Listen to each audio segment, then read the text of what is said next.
Hello, everyone, and welcome again to another Teacher Joseph podcast. Well, the summer solstice is upon us, and that means the longest day of the year. So it's all downhill from here.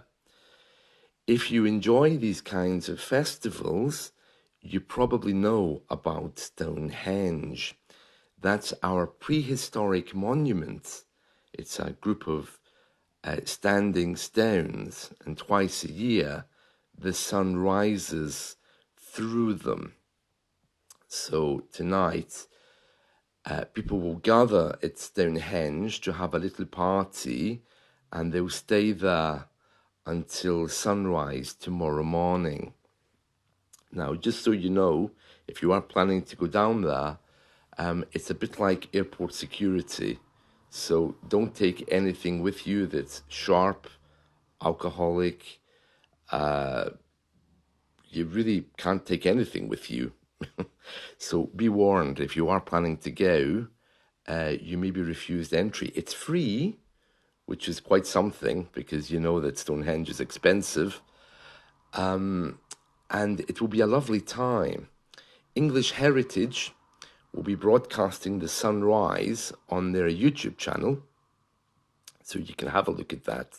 But it will be heaving, okay? So if you are going down there, it will be very, very busy. When something is heaving, it means that it's really crowded, okay? So you can use this phrase with any crowded place. Oh, the discotheque was heaving last night. This party has been heaving for 3 hours now. I'd like to go to Stonehenge, but I'm sure it's going to be heaving. Heaving means very, very crowded, okay?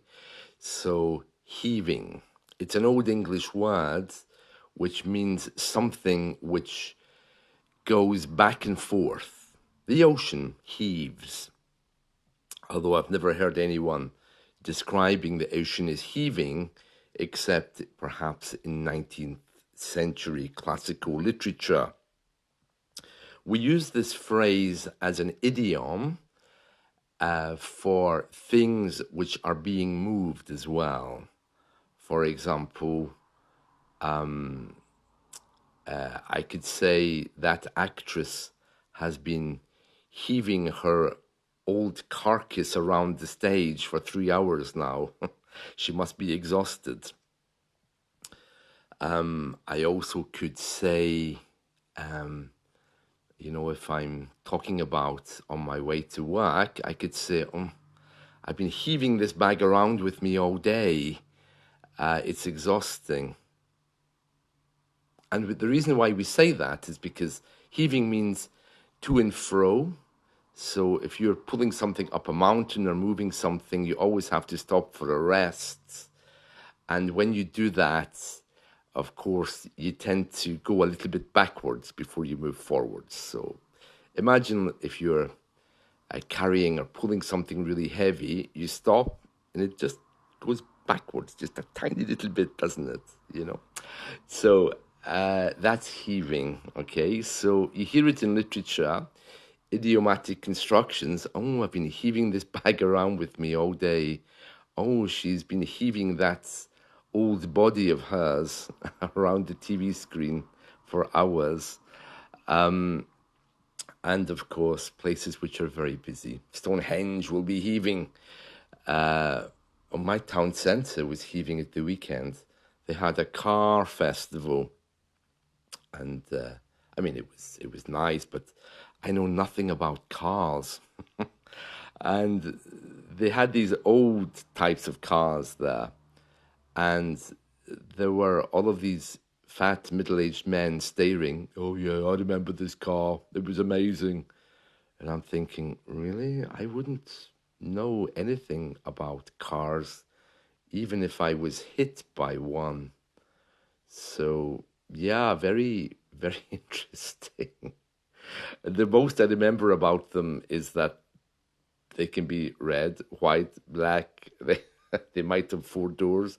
But when it comes to things like turbo steering or acceleration and throttle, whatever that is, I would have absolutely no idea. Although I would remember the names of, I think, the Miss World entrance for Britain. I think, yeah, I could probably, I could probably remember the names of Miss Great Britain who entered the Miss World contest. You know, the beauty pageant.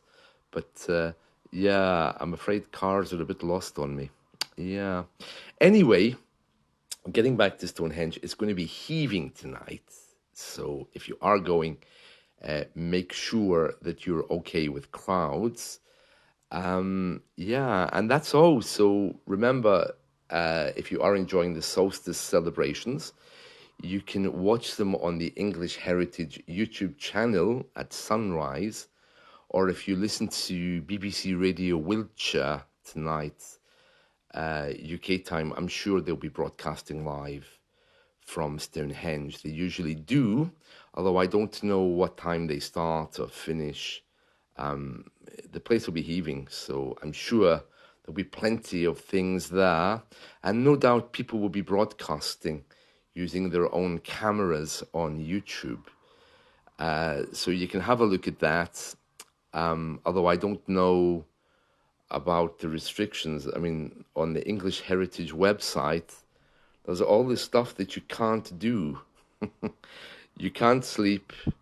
You can't take alcohol. Of course, you can't take drugs because they're illegal. You can't take walking sticks. You can't take anything sharp, and the list just goes on and on. You can't take glasses. So, really, I'm surprised you're allowed to laugh in there, honestly. Yeah, hopefully people still will be allowed to broadcast. I'm guessing they will be. And yeah, it's the only night of the year when you're allowed to get close to the stones. You know, when you go there as a tourist, you're told to stay on the pathway. You just have to stare at them.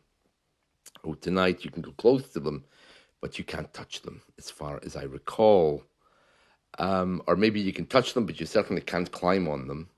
But yeah, it'd be a lovely, lovely evening to watch the sunrise come up in the morning. Yeah, for the shortest night of the year, the longest day. So beautiful. So don't forget to set your alarms and have a look at that. And if you are going down there, remember it'll be heaving. So if you're not good with crowds, maybe it's not such a good idea. You know, British people, we love our personal space. So it won't be as crowded as you might think, but these places always attract the weirdest people. Pagans, hippies, witches, all kinds of people go down there. People who've rejected any kind of organized religion. And more people are attracted to this, which is lovely. It's nice to see people feeling liberated. But yeah, if you are going, be careful. That's it from me. So see you all soon. Bye.